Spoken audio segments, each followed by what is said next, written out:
I'd like to call to order the October 18th, 2022 Board of Education regular meeting at 7 p.m. Good evening to you. Can I have a roll call? Mr. Berardi? Here. Mr. Tribuzio? Here. Mrs. Deck? Here. Mr. Monson? Here. Mr. Mazzano? Here. Mrs. Lala? Here. Mr. Plaza? Here. Thank you. A quorum has been established. Please stand for the pledge.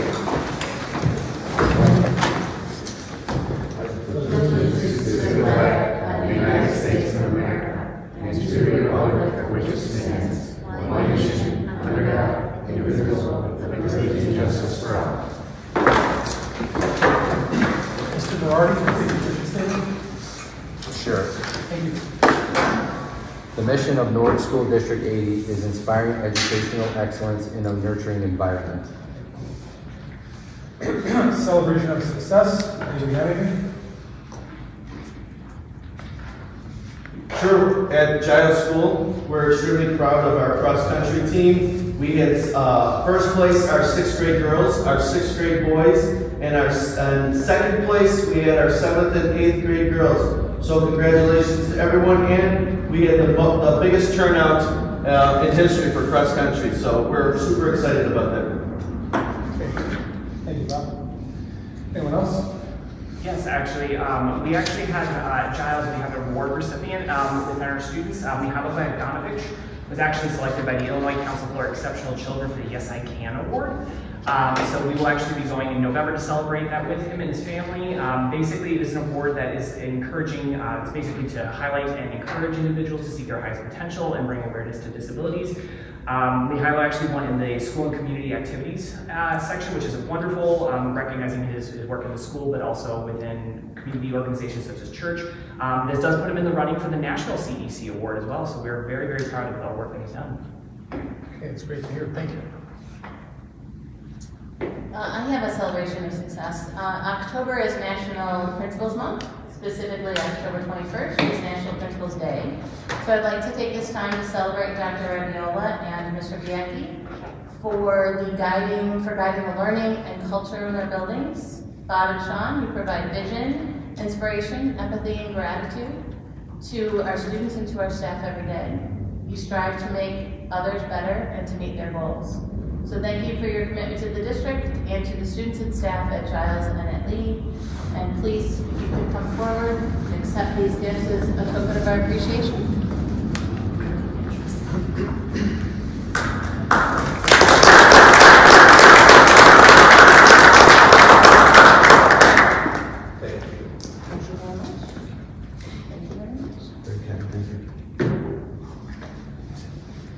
Thank you very much. Congratulations to the month. That was very nice. Thank you, Michelle. Anyone else? Okay. We'll move on to the agenda. So the agenda is going to be slightly modified. Modification is going to come to closed session. We'll add to closed session on the agenda placement of individual students in special education programs and other matters relating to individuals.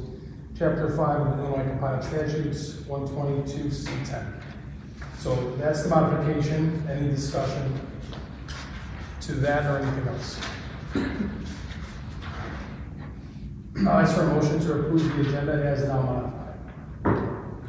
A motion. Okay, Renzo's seconded by Chris. Can you roll call, please? Mr. Berardi? Yes. Mr. Monson? Yes. Mr. Mazzano? Yes. Mrs. Deck? Yes. Mr. Plaza? Yes. Mrs. Lala?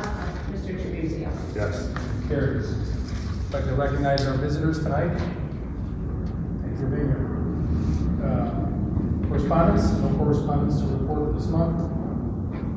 Public participation and nothing else, okay, thank you. FOIA requests, none to report of since our last meeting. Taking us right into our presentation, I'll turn it over to Mrs. Guzman. Thank you. Last year, we passed 2 school improvement plans, one at Giles and one at Lee, and we spent a great deal of time working on a strategic plan for the district. All of those plans have specific goals, and we are in October now, so it's time to update everyone on where we are with the goals for the strategic plan and for building So to start off with, goal 1 in the strategic plan was to make fiscally responsible, student-centered decisions regarding finances. And the way that we've broken up all of these goals, and you have a handout on this as well, board members, are 3 different categories. Things that we have completed for the 22-23 school year, things that are in progress, and then things that we have not started yet. In this financial goal, we successfully have 33% fund balances, which was one of our action items. We are allocating resources towards the school improvement plans, which you'll hear a little bit more about when the principals speak. We are looking at alternative resources. As you probably can name them all off with me as well, we have applied for many grants. Just the other day, I actually applied for a new grant called the Project West, which is another cooperation with West 40 on social emotional needs. In addition, I applied for the preschool infrastructure grant, which would provide money for building of the preschool area. So that is something that's in progress for us. We have already secured the Preschool for All grant, which I haven't heard anything from the state yet, so as soon as I do, I will update you on that. We have the Cures grant, which is a grant that we're using for after-school programming. Of course, we have ESSER 1, 2, and 3, and we also have our other community grant that we are working with West 40 and NAMI. We also are in progress of transparent financial plans to the Board of Education meetings. What we haven't started yet is one of our action items is to present at community organizations the financial plans of the district. Our second goal is that by 24-25, all kindergarten students will receive an equal number of instructional minutes in ELA and math. As you know, we have a full day program here along with a half day program. Just by the number of minutes that the students are in school, there is some discrepancy. So we put this goal together so that we can help all of our students to be as prepared as possible for first grade. One of the pieces that we've completed already is to have the ELL teachers push into the classroom. So we're no longer pulling students out of the classroom and then having them miss some instruction. So instead we're having them supported in the classroom. We're in the progress of Tier 2 and Tier 3 interventions outside of the school day. And what we haven't started yet, which is completely normal for us not to start yet, we're going to be working on some summer work for parents next summer, a parent questionnaire, which will help us to get to know the students better and know what their needs are.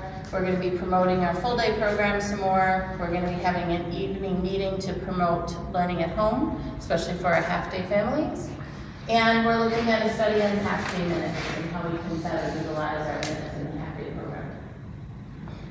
Goal number 3 is to provide a safe, secure, and maintained facilities to support 21st century programming and promote learning. All of these parts of our action plan are in progress right now. We're working on our 10-year facilities plan, and next month you're going to hear a lot about that since it'll be after our next B&G meeting, which is October 26th. We're looking at ongoing assessments of safety, which we've already, as you have passed last month, looked into safety fences, safety gates, also an additional safety door, modernizing and warming our environment, which is an ongoing in progress. We're upgrading lighting, so as we're touching an area, as we're upgrading an area, we're putting in new LED lighting.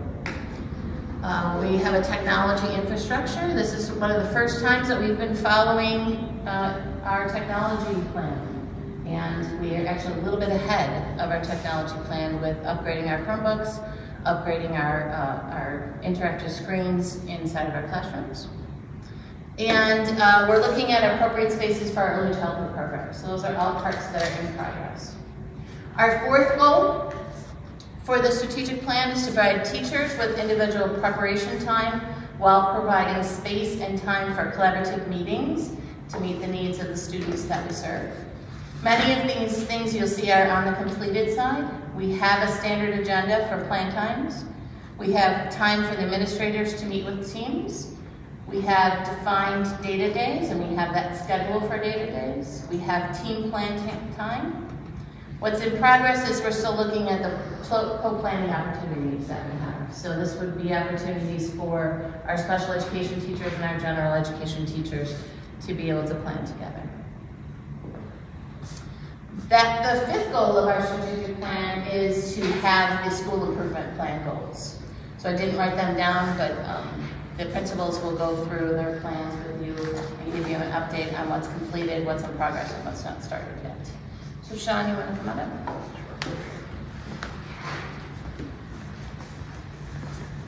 Thank you. Thanks. So looking at the first goal from our school improvement plan from last year, that we were looking for 60% of our students to meet or exceed expected gains on the NWA math assessment in math from winter to winter. And so far we have a few items that have been completed. We have each PLC has a lead who has participated in some PLC professional development. Actually, all staff participated in professional development as one of our August Institute days. And we have formed a Tier 2, Tier 3 academic intervention committee. We got a lot of work that's still in progress right now. So we still have PLC leads and teams that are going through some ongoing professional development. We have grade level problem solving meetings that are scheduled on a consistent basis, and those are still in the works. We have co-teaching teams that are still receiving ongoing coaching support from West 40. And we do have a professional learning plan, and that's still being developed to carry us through the remainder of the school year. Some of the things that have not been started are our academic intervention committee self-assessing the functioning of our response and intervention system. So that committee was just recently formed, and this is going to take a little bit of time to go through that self-assessment, but that is being planned for actually November 2nd. We're starting that work. The academic intervention committee crafting an action plan based on that data. Well, we have to go through that self-assessment and have that data before we can actually create an action plan. And then the Tier 2, Tier 3 committee developing professional learning opportunity once per trimester. So these are things that are going to build upon one another. So it is, it's okay that not everything is started yet, because it's impossible to start some of those things until you have kind of that first step in place to build off of. And of course, we want to add some parent university and workshops, and hoping for some of those opportunities to come through our handbook and our handbook committee, which is also going through some evening events. And then teachers and staff engaging in professional learning focused on universal design for learning and specifically design instruction. That's just something that may be a little bit further off at this point, but definitely still on our radar and something we want to start working on. Goal 2, 60% of our students meeting or exceeding for reading on NWA.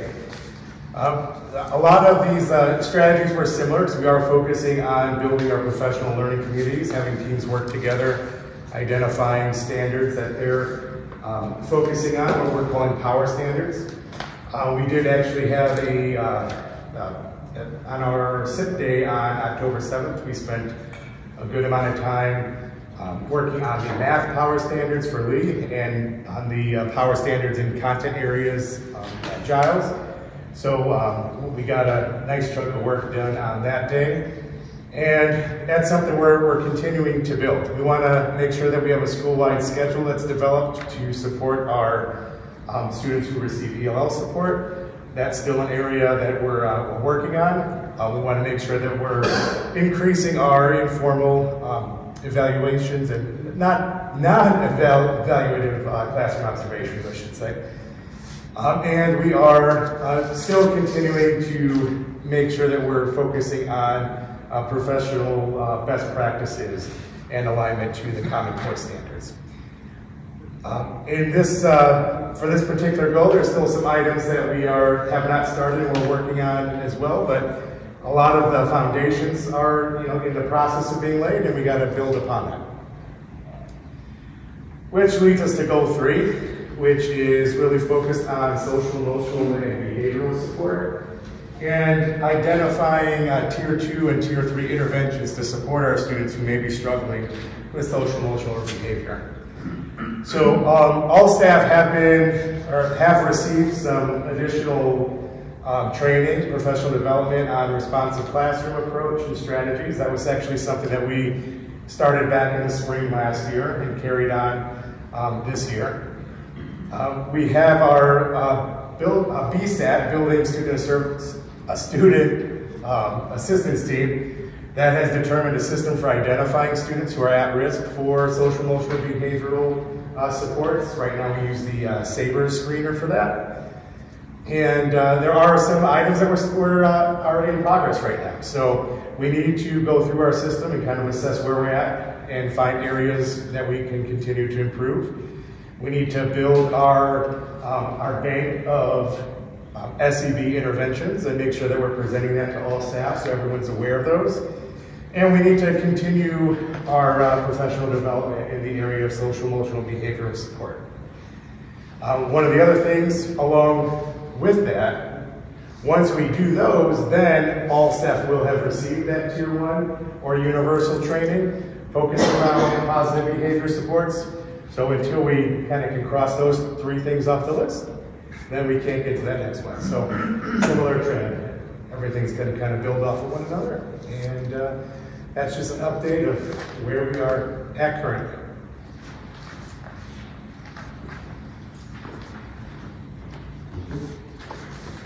So at Giles School, every decision that has been made this year, every modification change has been because of our school improvement plan. And I really want to thank Christine, the assistant principal. I want to thank the entire staff. We've hit the ground running, and we're seeing a lot of positive changes. And I'm sure when kids go home and you have conversations with them, I'm hoping that you hear that as well, that they feel that the environment at Giles School has changed in a positive way. So our first goal, 70% of students will meet or exceed expected gains in math NWEA math measure of academic progress from winter 21-22 to winter 22-23. So we have the same completed in progress and that started. So far for goal number 1, we've completed our August Institute days. We formed a committee focused on Tier 2 and Tier 3 academic interventions. Our GLIPs will be scheduled on a consistent basis. Each grade level has GLIPs every week, and they meet with Christine, the assistant principal. Teachers also meet with me once a week, and teachers also meet with Peter Masters every week as well. We develop a professional learning plan for the year. What we currently have in progress is the admin, PLC leads, and BLT building leadership team will participate in ongoing professional development. We've started it, it's a continuation. Along with our Tier 2, Tier 3 academic intervention committee will self-assess the functionality. Moving on, our Tier 2, Tier 3 academic intervention committee will create an action plan. We've begun that process. Our Tier 2, Tier 3 academic intervention committee will develop 1 professional development per trimester. So we're working on that. We've started with our trimester 1. Our co-teaching teams will receive ongoing coaching. We're going to promote differentiated instruction, and our admin and teachers will receive ongoing for instructional best practices. What we've not started, and will begin, we'll create a parent university to support our parents on different topics. Moving on to goal number 2, 70% of our students will meet or exceed expected gains on the reading NWEA math measure of academic progress for winter 21-22 to winter 22-23. What we've completed so far is each PLC will identify a lead who will participate in the PLC professional development. We've had our August Institute days. We formed a committee on Tier 2 and Tier 3 academic interventions. We've developed a school-wide schedule that accommodates interventions to native language and ELL support, and we've developed a professional learning plan for the year. In progress, all teachers will participate in professional learning opportunities focused on teaching strategies. PLCs will collaborate to plan for instructional learning opportunities. Our Tier 2 and Tier 3 academic intervention committee will self-assess their functionality. and our Tier 2, Tier 3 Academic Intervention Committee will create an action plan. All this has been started, as I've shared, especially with goal number 1. Our Tier 2 and Tier 3 Academic Intervention Committee will develop 1 PD, professional development, per trimester, and we're going to increase our informal, non-informal classroom visits. Christine Ahrens, assistant principal, and our PBS coordinator, Jack Melfi, have been going in and supporting classrooms and teachers. Our admin and teachers will receive ongoing professional development for instructional best practices. What we've not started yet is our PLC lead will participate in the ongoing professional development, and we'll create that parent university to support parents on different topics. For our third goal, the percentage of major referrals in cheating, defiance, disrespect, and inappropriate behavior language will decrease by 20% by the end of the 22-23 school year. So what we've completed, all staff will receive that will receive Tier 1 universal training focused around positive behavior interventions and supports. It's been the topic since the first day of school in August, and we're continue to keep doing it. Staff is embracing it well. Students are doing a great job with the work that the teachers are doing as well. BSAT will determine and implement a system for identifying which students are at risk for social and emotional behavior or in need of interventions. All staff will receive further professional development based on the PBIS approach and strategies. Currently in progress, we're assessing our current systems, data, practices across multi-tiered systems of support. We are in the progress of developing a plan for selecting the Fall 22 BSAT implementing and monitoring of evidence based on social and emotional behavior interventions. We're going to present that plan to all staff. And finally, all staff will receive further professional development in the area of social and emotional behavior, including selecting, implementing, and monitoring of evidence-based SEB intervention. So a lot of amazing work is being done. Everyone is doing a great job. So thank you for allowing me to share that with you. This is the first update of the school improvement plans and the district strategic plan. We plan on updating it again in January on the progress. Any questions from the board? Our goal last year was to make a plan. We made the plan, now we're working the plan. Really happy with all the progress and what the administrative team is doing. Thank you. Thank you.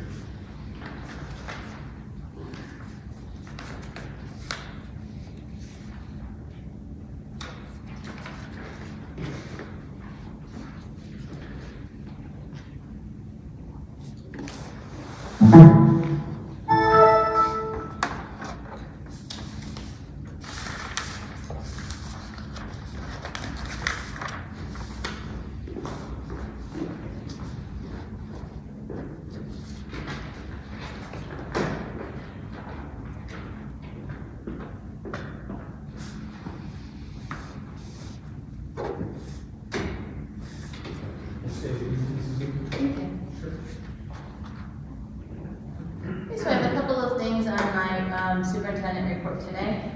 You'll notice again this month we are asking for a resolution to move $1 million out of working cash into the Ed Fund. This is the second resolution of this type. Last month in September we moved the first $1 million. Now we're moving the second $1 million, which leaves us about $600,000 in working cash. This is a loan to ourselves. This doesn't cost us anything. And as soon as tax dollars start coming in, we will pay ourselves back. That does not require a resolution. And it is not due to money being mismanaged, it's just due to tax dollars from Cook County not coming in on time. That is in the consent agenda tonight. I gave you session 2 of the Norwich Park District program. There was a survey that was conducted at Giles. 53 parents responded. Their top picks that they wanted to see in an after-school program were sports activities, arts and crafts, robotics, engineering, and cooking. And you can see from the flyer, the lead programs that have continued that have been very popular up to this point And now we are trying a little bit different on the Giles programs, really answering to the survey. We have World Arts, Creative Kitchen, Basketball, and Coding and Design going, Code and Game Design. So we'll see how these go. I believe this just opened yesterday for sign-up. And again, we are including on the flyer the dollar amount of what the class would cost with a line through it. I think the discussion has been to run it this way for the first 2 sessions, and then maybe in session 3, nominal fee to be added. Something that we'll still have to decide. I also included with you today an introduction of policy 5.330. I think this is a policy that next month I would like to discuss further with you. This policy covers all educational support staff that are not covered by the CBA or not covered by a contract. What I'd like to point out to you on it is the area of vacation. What it states is that people are not, do not qualify for vacation days until they have completed 1 full year of working here. That is something we haven't been following. And I don't honestly think that was the intent of the language, but I think it is something we should discuss next month. As we just introduced it today, we'll discuss it next month, and then if there is something we want to take action on, we would do that in the following month. So I just wanted to provide it for you today to take a look at and come familiar with. We are introducing after-school tutoring and support for newcomers at LEAD. We are starting that program on October 24th. The invitations have been going out, if they haven't gone out yet. Yep, they've gone out to invite some students that are between the 25th and 40th percentile identified through our MTSS process. And we'll be having them after school for extra tutoring, and then also to support our newcomers. We have many new students to the country this year, 31 I believe. Not just at Lee, I think there's 17 at Lee. So we want to provide additional support for students who are new to the country. So just wanted to let you know that that is going on. Also, the West Cook Division is having a gathering for board members on October 25th, if anyone would like to attend at Elm Crest Banquets. Their topic is preparing educators and families for the metaverse. What it is, what are the educational and social implications, and how do we keep kids safe on the internet. So if that is something that you're interested in attending, please let me know. And then I just want to share that I attended the October PTA meeting. It was really great to hear all the plans that the PTA has planned for our students and how we're able to bring everything back to normal and even some great new ideas. There were about 20 people at the meeting, which last time I was at the PTA meeting, I think there were maybe 5 or 6, so it was really great. I really encourage all parents out there to get involved with PTA. They're doing wonderful things for our students, your children. And just wanted to formally thank the Norris Schools Foundation. Last month we approved of their donation for that entry door at Giles. Just want to formally thank them. I know right now they're working on some fundraisers for LEAD for new risers for the students on stage, which hopefully will complete the fundraising project, and they'll be in place for all of our spring programs, which would be really nice. Keep our kids safe on stage. And that concludes my report. Any questions from the board? Okay, Ms. Susan, thank you. Moving over to our special ed report, Mr. Masters. Yeah, we actually have quite a few different initiatives that we're tackling at Nova throughout the past couple of months, or weeks rather. One of the big ones is that we've been continuing our West 40 collaboration, that is the Regional Office of Education. We're actually kind of tackling this with 2 different approaches. We have our co-teaching support, as was already mentioned. We're actually having a scheduled time for our co-teachers to meet with a member from West 40 staff to kind of help through how to co-plan and how to kind of implement those so that it is a cohesive educational experience for our students with disabilities. We also have BCBA through West 40. Holly McCarthy is one of our is a board certified behavior analyst. And she's helping our team to refine some of the behavior plans that already exist for some of our students, making sure that we have the appropriate levels of support. So she's been helping many of our teachers and our social workers and our psychologists as well. We've also been focusing as well on PBIS. The special education department has been very enmeshed in some of the PBIS work, including the committees. We've actually been working with the PBIS committee for Tier 2 and Tier 3 to make sure that they get the social emotional supports that throughout the district, making sure that we really are doing our job to screen each of those individuals. Some of our committee members have also been given the opportunity to go into the National PBIS Leadership Forum that will be in Chicago at the end of this month. So that's very exciting for us. Lastly, we have also been working on articulation for a couple of different programs. We have been able to actually reach out to Ridgewood High School.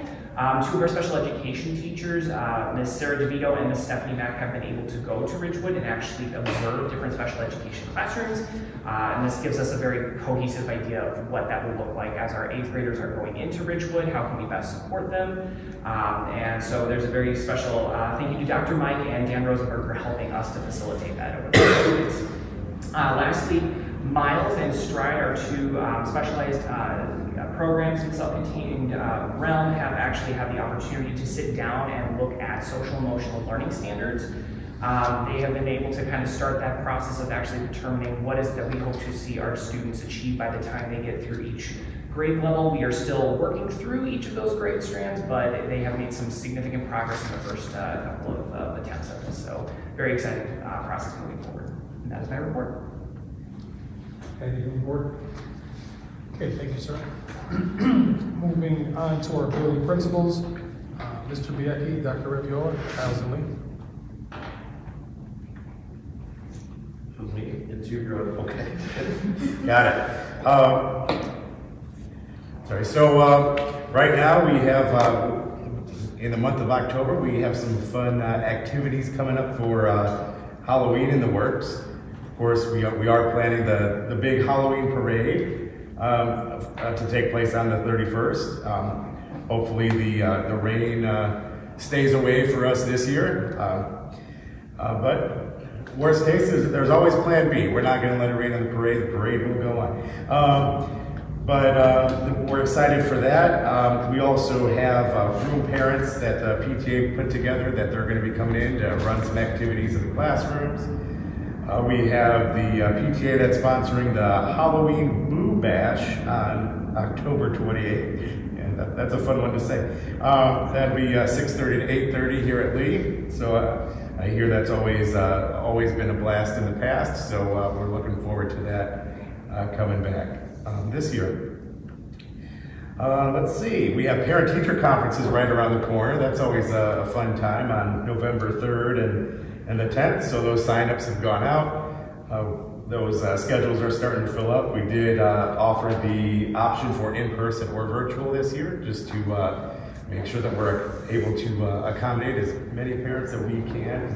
Our goal is for every child to have a conference, and we don't want a scheduling conflict to get in the way of that. So if having those virtually does the trick, then that's what we'll do.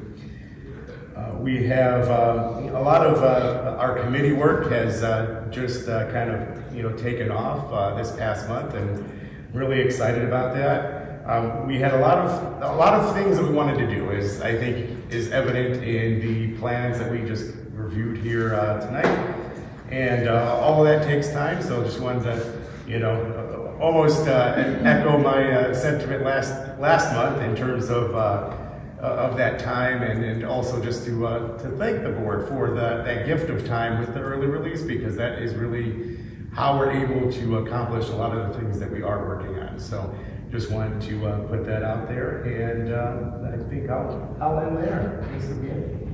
Okay, very good. A lot of fun activities going to be happening at Giles School. We have an assembly on the 28th. It's going to be staff for students volleyball game from 2:15 to 3:15. We will be on an assembly schedule. I would like to invite any board member that would like to play volleyball with us. If you're interested, please send me an email and come join us as we take on the students.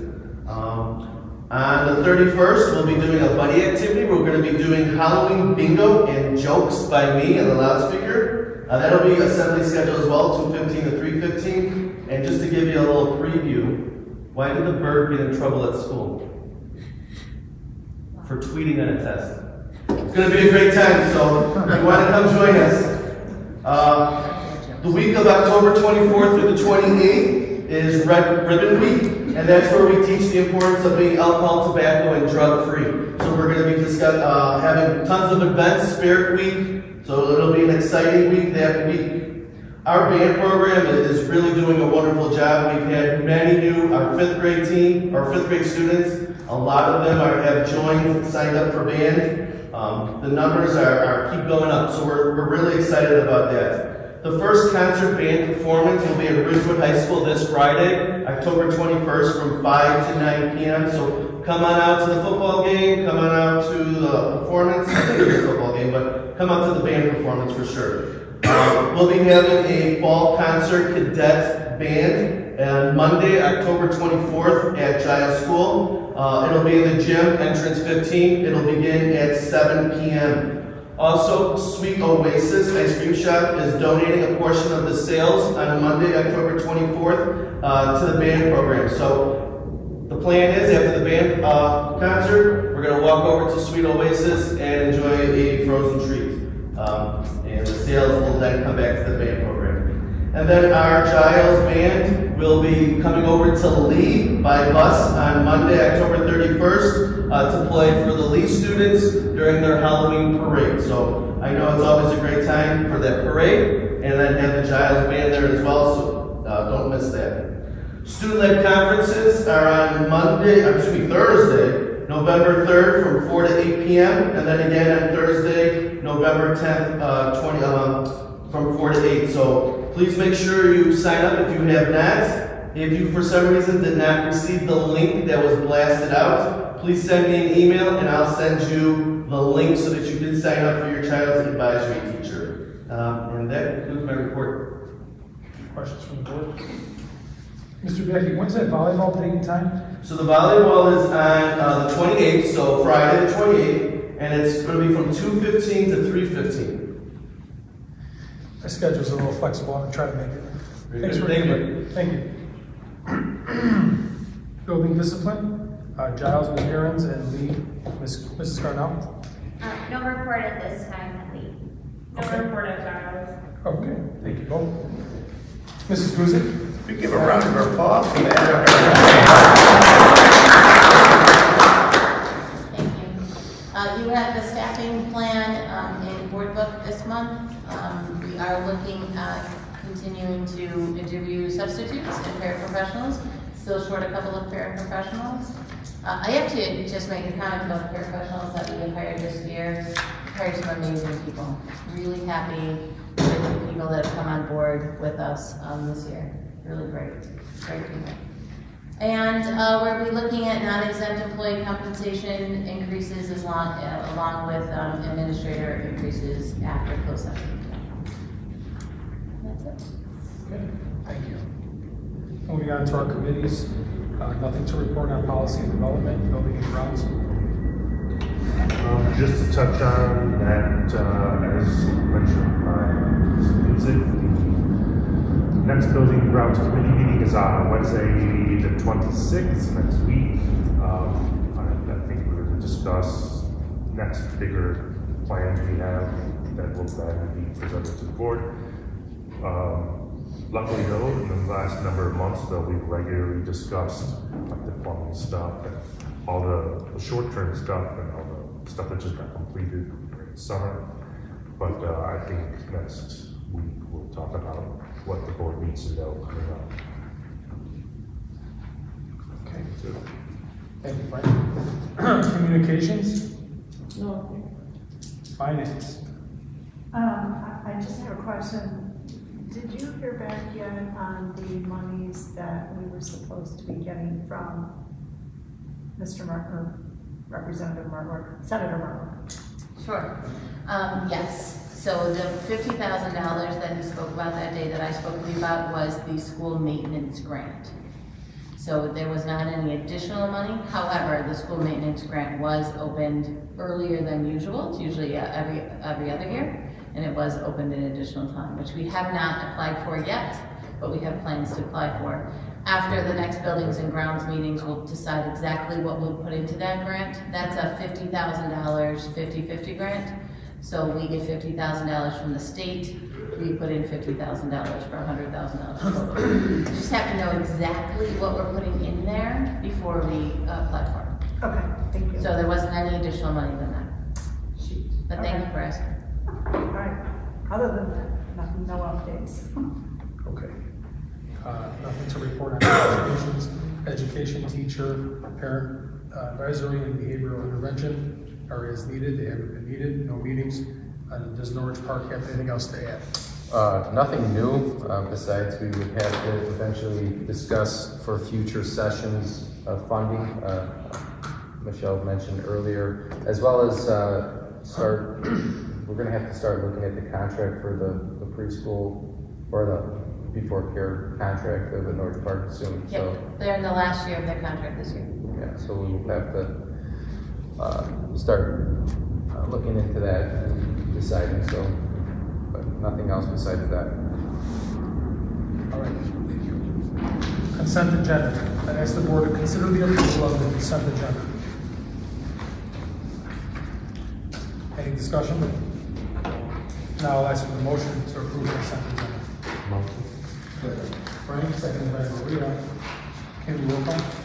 Mrs. Lala? Mr. Trujillo? Yes. Mrs. Beck? Yes. Mr. Burry? Yes. Mr. Plaza? Yes. Mr. Johnson? Yes. Mr. Madonna? Yes. Carries. Moving on to our action items. I ask the board to consider the increase in substitute pay from 26 per day to 140 per day, beginning October 24th, 2022. Any discussion?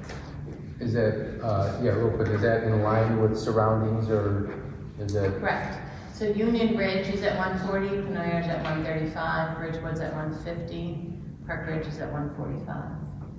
It's kind of in the middle of all of Sure, that. yeah. And we haven't had an increase in over 8 years. Do you think that's gonna help with our pool? I do. Okay, We are losing people to those surrounding suburbs. gotcha. What do you think of those? It is any, oh no, go ahead, I'm good. I'm good, I thank have you. a question. So how do we notify the people that are looking to figure out where they want to go that our rate is increased? So we have through Frontline or our ESOP system, we have an ability to email people that have been with us, that have contacted us at some point that are in our pool. Okay. We have like 26 people in our pool, even though daily we don't certainly have anywhere near that number that come. So once if we approve this action item, we will reach out to them and let them know. Okay, thank you.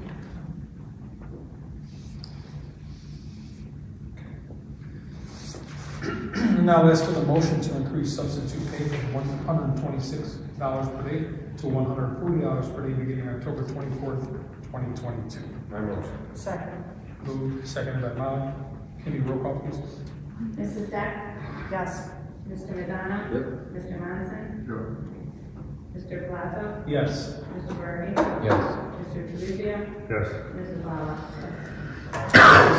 I'd ask the board to consider a motion for additional compensation for a certified paraprofessional when performing the role of a certified teacher beginning October 24th, 2022. Discussion. So I can share with you, during last year, a paraprofessional makes about $126 a day. Last year, I had asked you to give them an extra $1 an hour if they were performing as a certified teacher for that day, which brought them up and increased their pay. That $1 an hour now is not equal to the $140 a day. So I would like to increase a paraprofessional on a day that they are subbing, if they are certified, if they can sub as a certified teacher, to the $140 a day. There are additional responsibilities for teaching than there are for being a paraprofessional in a support role, so I would like to bring them up on a day that they are in that role. To be increased by $14 a day, so $2 an hour instead of $1 an hour. that being said, I'll ask for a motion for additional compensation for a certified paraprofessional when performing the role of a certified teacher beginning October 24th, 2022. Second. Frank, Molly, can you roll call? Mrs. Deck? Yes. Mr. Trabuzio? Yes. Mr. Birdie? Yes. Mr. Plaza? Yes, Mrs. Lala? Mr. Mazzano? Yes. Mr. Monson? Yes. that carries. Mrs. Guzik, I'll turn it over to you. Thank you. I have my discussion items on a presentation today. Okay.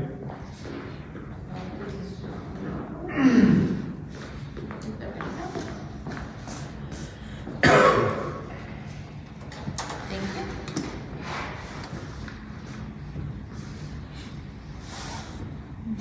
So we have 5 discussion items today. I'm going to talk about the Illinois School Report Card, which is going to come live on October 27th at 9 a.m. The district cash flow, where we are, where we expect to be. We're going to talk about the levy and the truth in taxation hearing.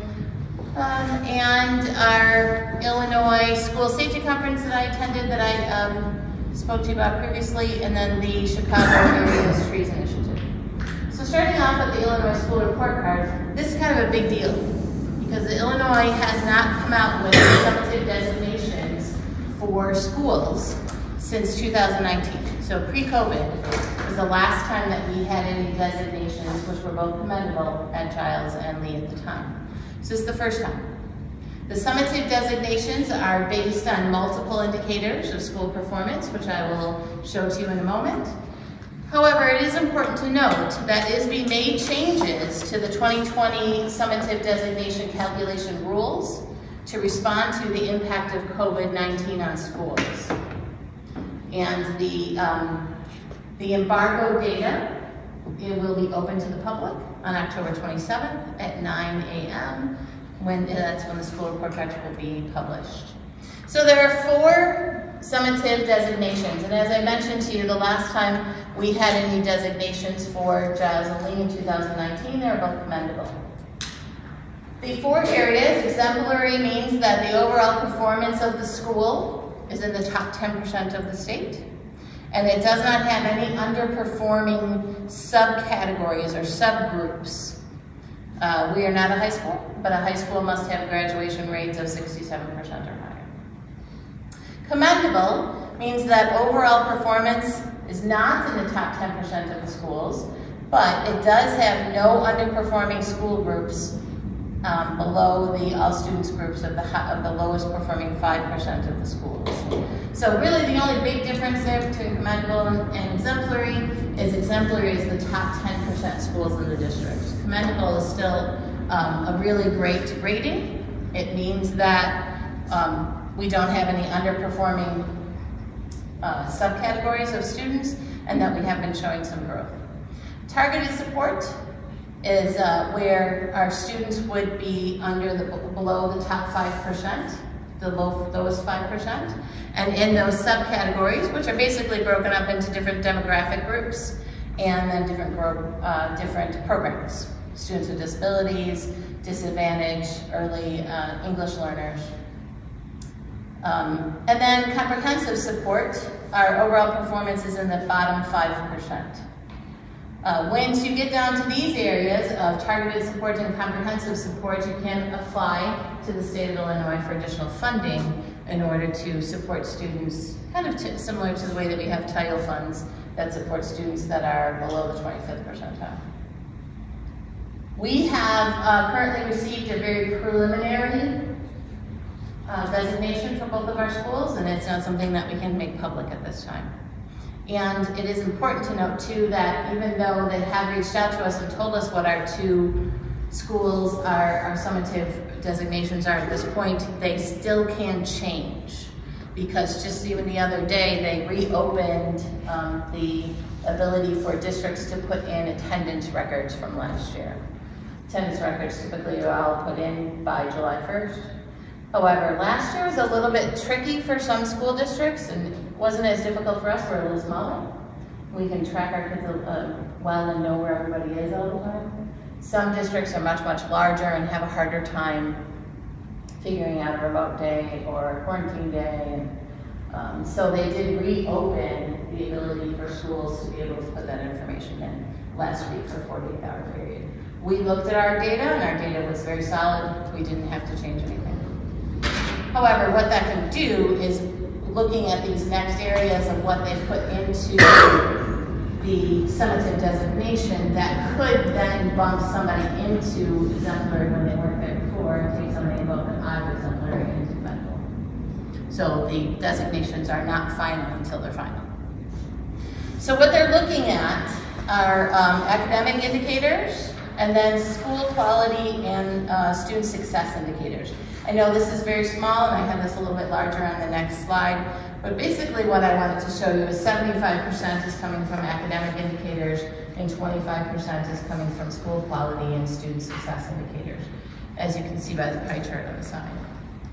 Looking at those academic profiles, they are taking 25% from ELA growth on IER and from math growth on IER. So I want to point out the difference here between the performance of ELA and the performance of math, which they're taking about 7.6% into consideration on ELA proficiency and math proficiency.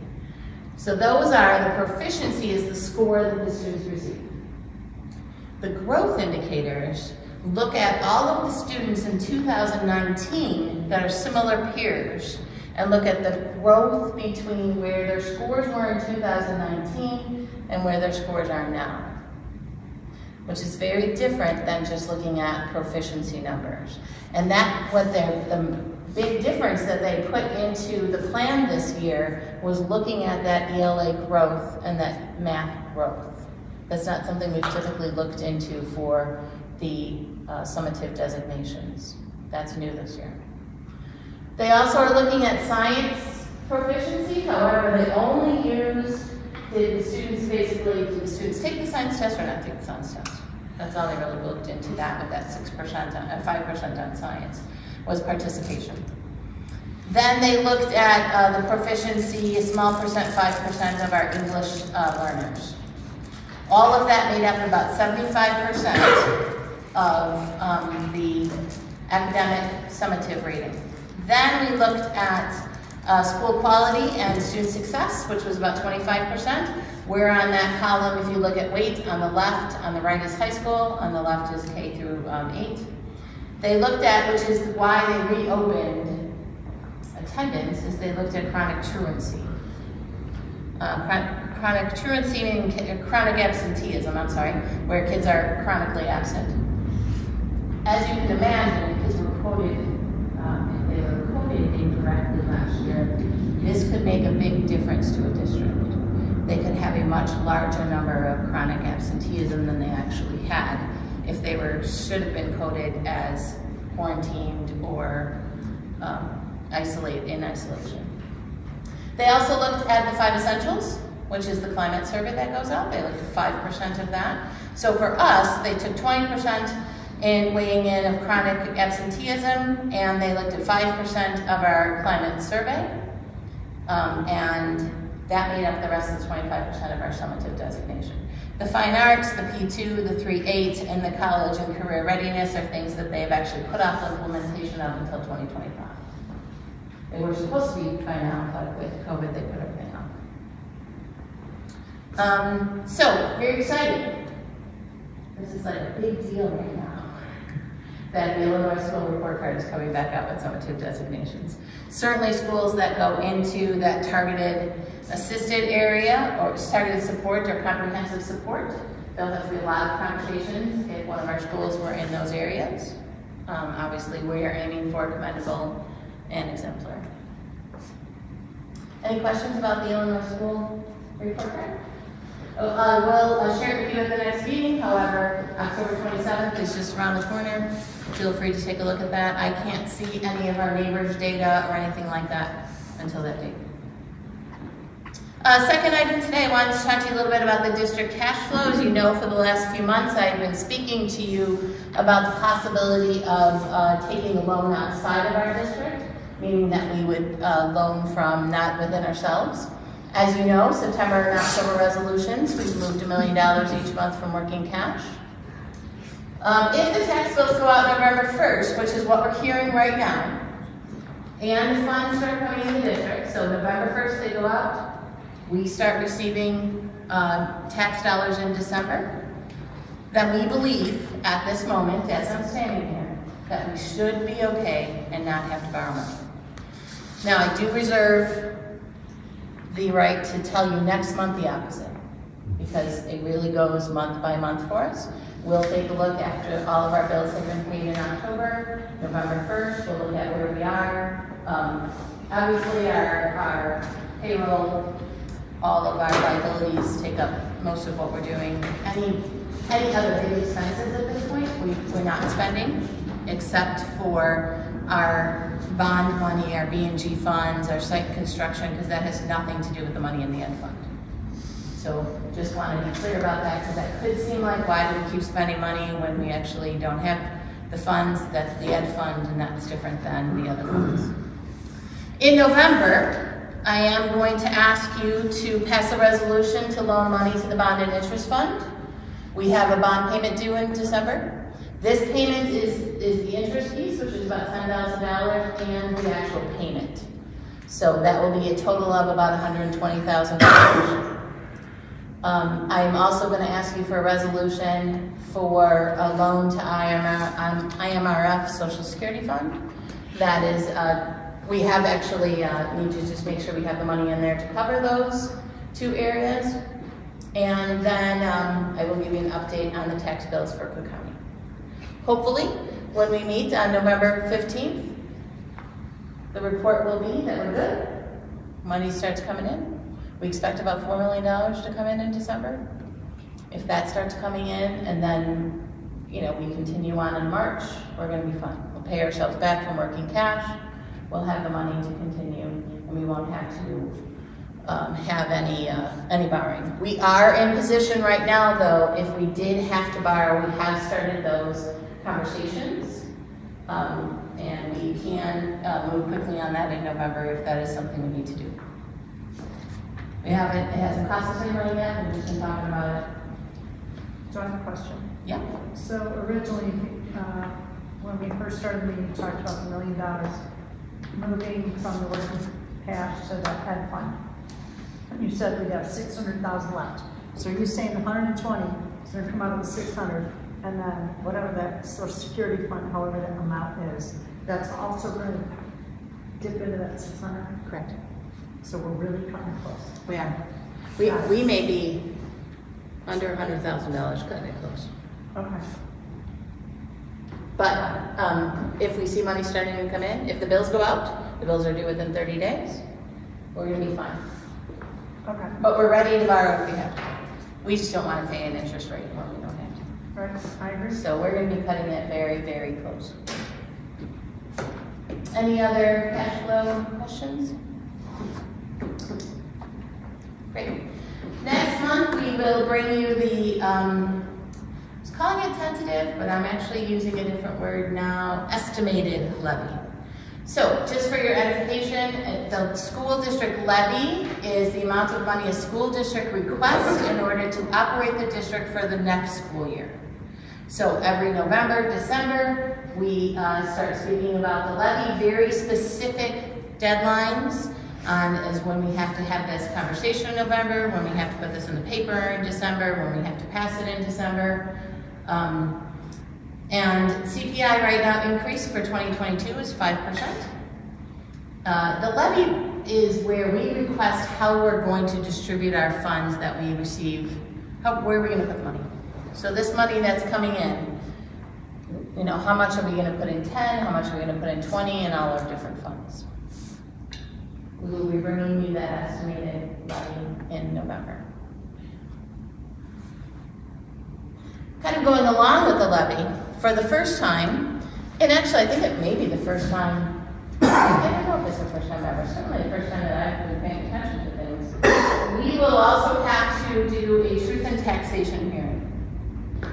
So typically, we can levy up to our tax cap, which is 5%. We levy 4.9 every time. So we go for the highest amount that could possibly come to us. We don't get 4.9%. Because basically we get whatever the levy, whatever the CPI is. Last year we got 1.9%, for example, or for this year. But we levy higher because if there is anything else out there, like money for new construction, we don't want to limit ourselves by saying, oh, we're only going to do 1.9% because we know CPI is 1.9% and then we're going to stop there. No, we shoot higher, and if we get more money, great. We typically get about 0.3%, 0.4% in new construction, so that's not something we ever would want to leave on the table.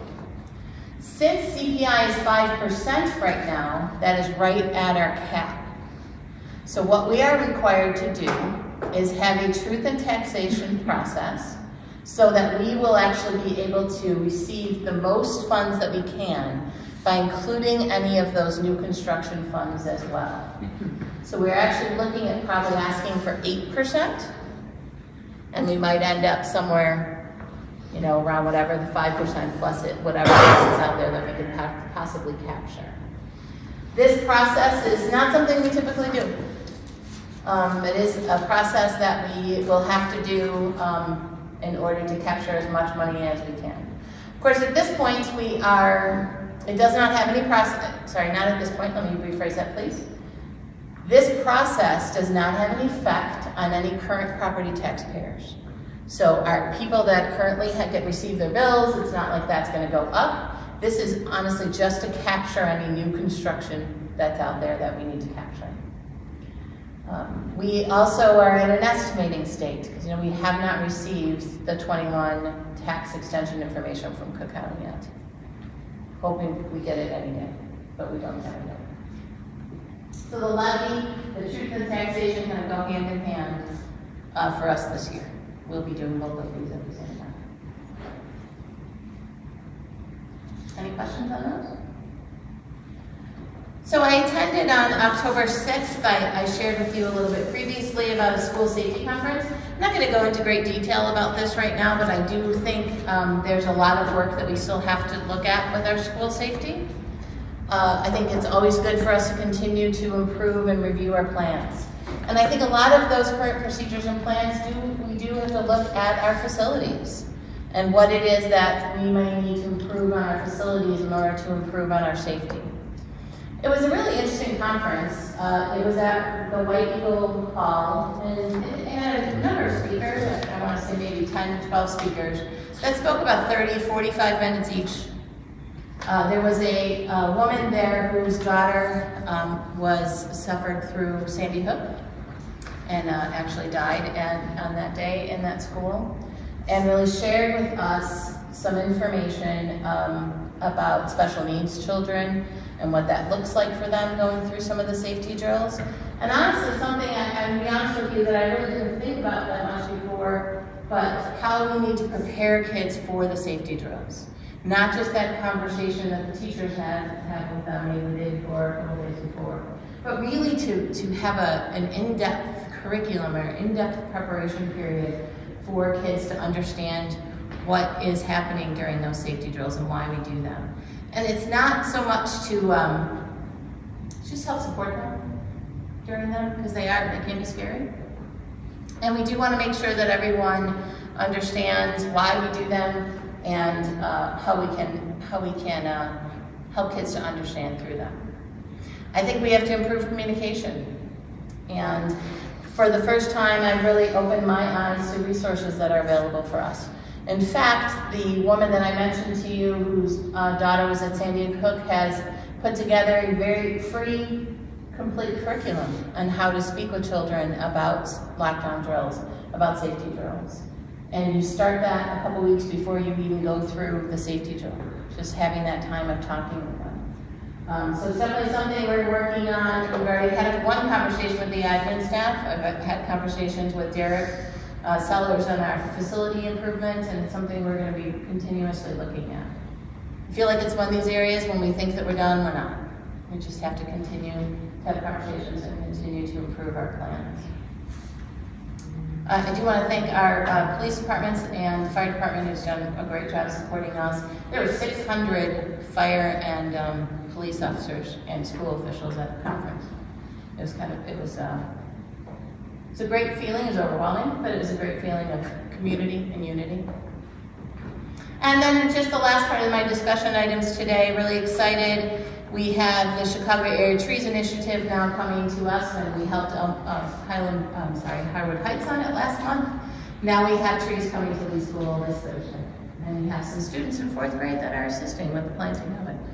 And it's really exciting. We were looking at Giles for the spring. They chose Lee at this point because they also will be planting at Neuer. So we figured that was a nice come here right after lunch. Any questions for me? Thank you. Board comments? Okay, that's the board to consider a motion to adjourn the closed session to discuss the appointment, employment, compensation, discipline, performance, or dismissal of specific employees, collective bargaining matters, and to review closed session minutes. Discussion. Any questions, comments? All right, now I'll ask for a motion to adjourn the closed session to discuss the appointment, employment, compensation, discipline, performance, or dismissal of specific employees, collective bargaining matters, and to review closed session minutes. Motion made by Chris, seconded by Frank. Can you roll call? Mr. Berardi? Yes. Mrs. Steph? Yes. Mrs. Lala? Mr. Mazzano? Yes. Mr. Johnson? Yes. Mr. Plaza? Yes. Mr. Trujillo? Yes. Okay, we'll vote the time. It's 8:05. I'd say about 8:20. Does that work? Okay. All right, we're back in open session at 10:20 p.m. Moving on to personnel action items. I'd ask the board to consider a motion to approve the contract for Bobby Yankee, principal of Giles School for 2022 through 2023 school year. Discussion. I'll ask for a motion to approve the contract for Bobby Yankee, principal of Giles School for the 2022 through 2023 school year. Motion. Move. Maria, second by Maria. Can you roll call? Mrs. Lala? Yes. Mr. Mazzano? Yes. Mr. Johnson? Yes. Mr. Plaza? Yes. Mr. Trujillo? Yes. Mr. Berardi? Yes. Mrs. Steph? Yes. Motion carries. Ask the board to consider a motion to approve a contract for Sean Radiola, principal of Lee School for the 2022 through 2023 school year. Discussion. I'll ask for a motion to approve the contract for Sean Radiola, principal of Lee School for 2022 through 2023 school year. Motion. Lorenzo, second by Maria. Roll call. Mr. Berardi? Yes. Mrs. Steph? Yes. Mrs. Lala? Yes. Mr. Mazzano? Yes. Mr. Johnson? Yes. Mr. Plaza? Yes. Mr. Trujillo? Yes. Motion carries. Ask the board to consider a motion to approve the contract for Christine Ahrens, assistant principal of Giles School for 2022 through 2023 school year. Discussion. I'll ask for a motion to approve the contract with Christine Ahrens, assistant principal of Giles School for the 2022 through 2023 school year. Maria, second by Frank. Mr. Trujillo? Yes. Mr. Plaza? Yes. Mrs. Steph? Yes. Mr. Berardi? Yes. Mrs. Lala? Mr. Johnson? Yes. Mr. Mazzano? Okay, carries. Consider the motion to approve a contract with John Job, Director of Technology for 2022 through 2023 school year. Discussion. I'll ask for a motion to approve the contract for John Job, Director of Technology for the 2022 through 2023 school year. Motion. Lorenzo, seconded by Chris. Can you roll call? Mr. Johnson? Yes. Mrs. Lala? Yes. Mr. Mazzano? Mr. Plaza? Yes. Mr. Trujillo? Yes. Mrs. Steph? Yes. Mr. Berardi? Yes. Carries. Ask the board to consider a motion to approve the contract for Derek Sellers, Supervisor of Buildings, Grounds, and Maintenance for Norwood School District 80 for 2022 through 2023. Discussion. Any motion to approve the contract for Derek Sellers, Supervisor of Buildings, Grounds, and Maintenance for Norwood School District 80 for the 2022 through 2023 school year. Chris, seconded by Frank. Roll call, please. Mr. Johnson? Yes. Mr. Trujillo? Yes. Mrs. Lala? Yes. Mr. Mazzano? Mr. Berardi? Yes. Mr. Plaza? Yes. Mrs. Steph? Yes. Carries. Ask the board to consider a motion to approve non-exempt employees' compensation for the 2022 through 2023 school year. Any discussion? I'll ask for a motion to approve non-exempt employees' compensation for the 2022 through 2023 school year. Second. Chris, seconded by Maria. Roll call, please. Mr. Johnson? Yes. Mrs. Bala? Yes. Mr. Plaza? Yes. Mrs. Beck? Yes. Mr. Trabuzio? Yes. Mr. Lozano? Mr. Guerrero? Yes. Carries. Ask the board to consider a motion to approve Deanne Roy, District Administrative Assistant to the Board of Education and Superintendent. Discussion. I'll ask for a motion to approve Deanne Roy, District Administrative Assistant to the Board of Education and Superintendent. Motion. Second. Frank, seconded by Chris. Roll call. Mr. Trabuzio? Yes. Mr. Johnson? Yes. Mr. Plaza? Yes. Mr. Guerrero? Yes. Mrs. Bala? Yes. Mr. Lozano? Mrs. Beck? Yes. Ask the board to consider a motion to approve Cameron Pickens, District Special Ed Paraprofessional. Any discussion? I'll ask for a motion to approve Cameron Pickens, District Special Ed Paraprofessional. Motion. Second. Frank, Molly, roll call please. Mr. Trabuzio? Yes. Mrs. Beck? Yes. Mr. Johnson? Yes. Mr. Plaza? Yes. Mr. Lozano? Mr. Guerrero? Yes. Mrs. Bala? Yes. Carries.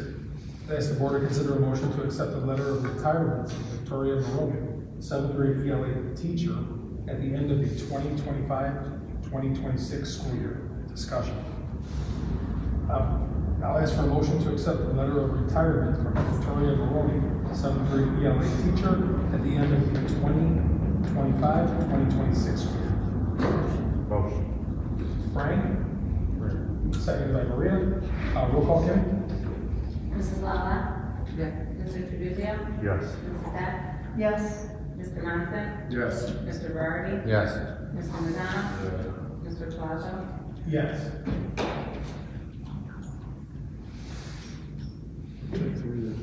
Consider the motion to approve the FMLA leave of absence from Brittany Heath, 3rd grade teacher at the school.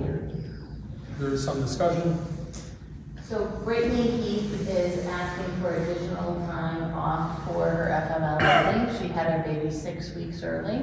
Her baby actually isn't due until the 31st of October. She would like to continue her original return date, which is right around February 14th, right around Valentine's Day, even though she went out 6 weeks early. Her baby was born a little bit under 5 pounds, so it has been in the NICU unit in hospital due to his lungs not being fully developed and being on a feeding tube in order to be able to get nourishment.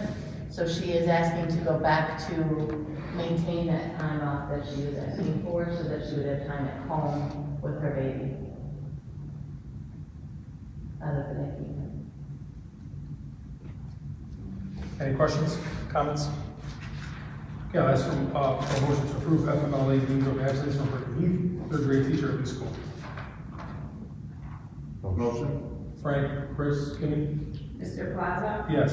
Mr. Guerrero? Yes. Mrs. Lala? Yes. Mrs. Beck? Yes. Mr. Trabuzio? Yes. Mr. Johnson? Yes. Mr. Lozano? Motion carries. Board meeting reflection time.